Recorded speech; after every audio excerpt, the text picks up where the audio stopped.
A very good evening to you. Thanks for joining us on the abridged version of the show this lovely Wednesday evening. I'm Yemi Adebayo. On the show tonight, we'll take a look at the matches played in the Nigeria Professional Football League. We'll spare a thought for what is currently going on, talking about the UEFA Champions League and, of course, the English Premier League. The game is at halftime now, Arsenal and Manchester City. Of course, we'll see what we can do in the few minutes we have to talk about it. But let's set the ball rolling and let's quickly show you what has happened today in the 8 matches played in the Nigeria Professional Football League. Of course, going to come up on your screen. Very interesting results. As you have, let's start with Group A. You have Bendel Insurance beating Nasarawa United 1-0. The Aba Elephants, of course, beating Shooting Stars, talking about Imba 2-0. Plateau United hammered Helkanami Warriors 5-0. Kwara United played out a goalless draw with Remo Stars. Akwa United not in action today. They will be in action tomorrow. All right, let's go to Group B and see what happened, what transpired in Group B. Of course, as you can see, Niger Tornadoes beat Bayelsa United. Played the 1-0 draw with Bayelsa United, I beg your pardon.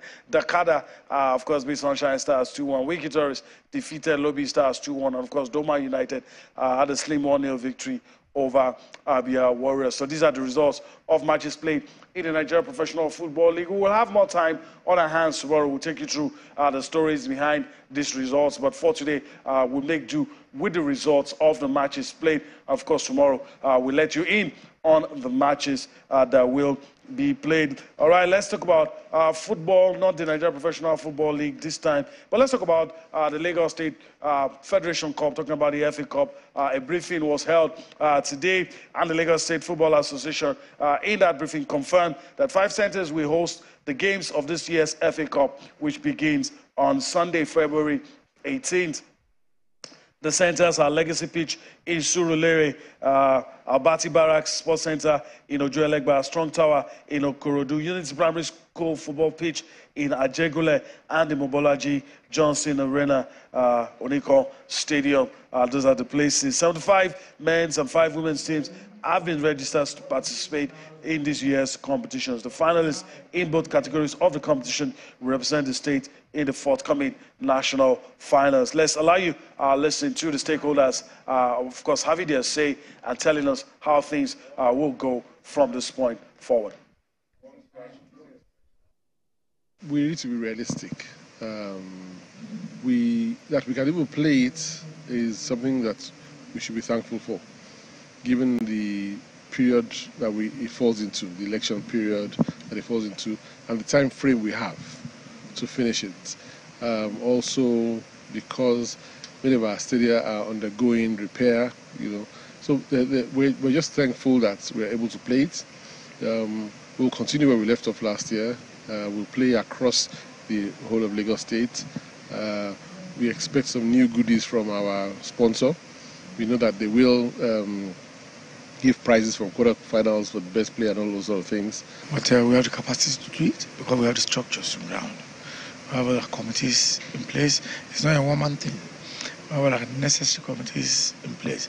The reference committee, the disciplinary committee, the appeal committee, all the committees that we require to ensure we have a smooth FA competition.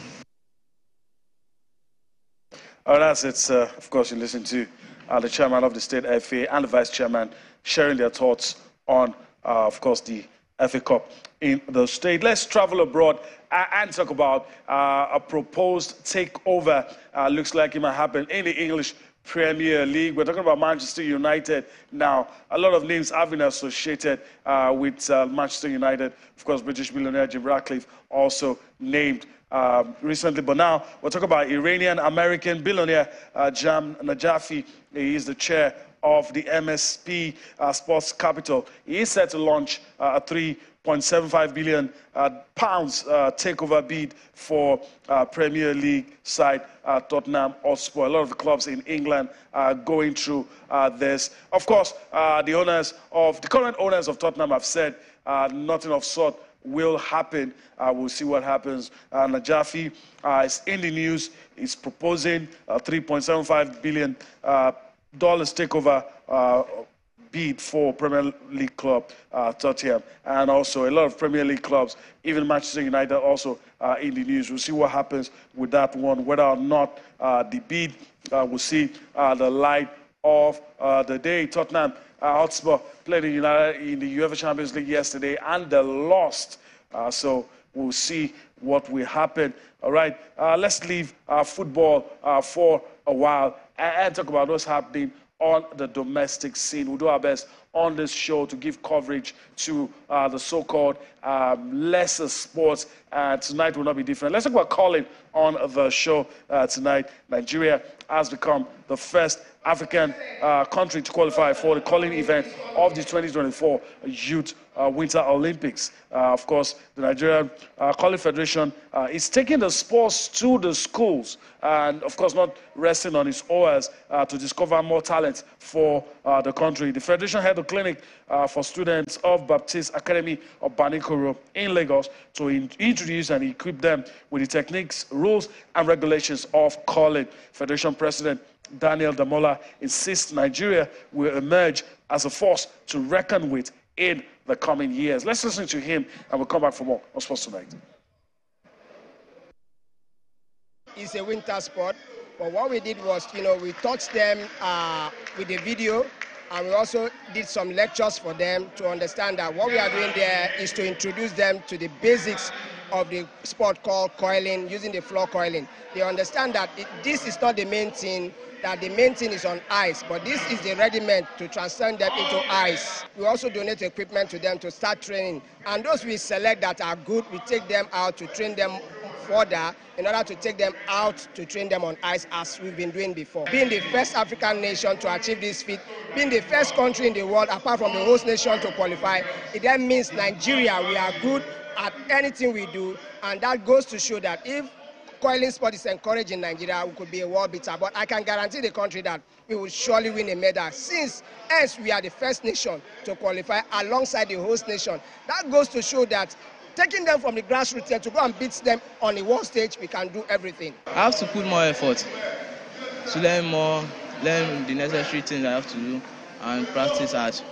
The sport is a fun game that my mom asked me to participate in, and it's a very fun thing and I like involving myself in activities. So this was a great activity for me to get involved in. All right, that's it. Hopefully, of course, the desire of the federation, they will get to achieve it, get more talents, and make Nigeria become a force to reckon with in curling. Let's just quickly tell you, we might not be able to dwell on it, but the game between Arsenal and Manchester City is still 1-1. Of course, they should be on the field by now after playing the first half and observing, of course, the rest period. All right, let's move on the show. Let's give you a slice of Formula One. Let's talk about the team that has dominated in the last decade, but in the past 2 seasons have had their issues. Let's talk about Mercedes on the show tonight. They have launched their new car, the car for the new season. Mercedes went back to black with a sleek new car they hope will allow Lewis Hamilton and George Russell fight for wins and titles after a difficult 2022 season. The team endured an unprecedented run of 8 successive constructors' titles with 3rd place overall last year after wrestling with a bouncing car whose performance was hard to extract. Team boss Toto Wolff commented that the car looked good at a digital launch from Silverstone. Let's listen to, of course, the drivers and, of course, the team principal talk about their plans for the new season. It's clear that we've seen the car now and we're contemplating, is she fast or not? Have we cured some of the problems? What are going to be the challenges that we spot on track? And that is a big unknown, but I guess there's more positive, there is excitement. I think we have the tools to understand, we have the tools to grow and develop the car and hopefully give George and Lewis something that works. I think when I look back, overall it was a difficult season. it was that we started with a car that was really not good, and we tried to figure out what happened, and it was difficult at times. But also managing your own emotions, because we had races that were pretty encouraging, like Barcelona, and then you go back to some tracks where the car didn't perform at all. So the learning is, I think we have a better understanding for what happened with the car.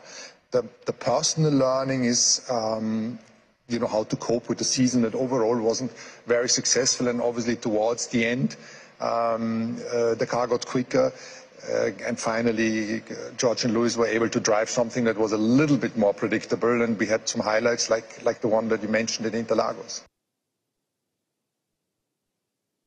All right, that's a good place to leave it on the show tonight. So that's a wrap. We're back here again tomorrow to take you on a trip across the money spinning world of sports. I'm Yemi Adebayo. Bye-bye now.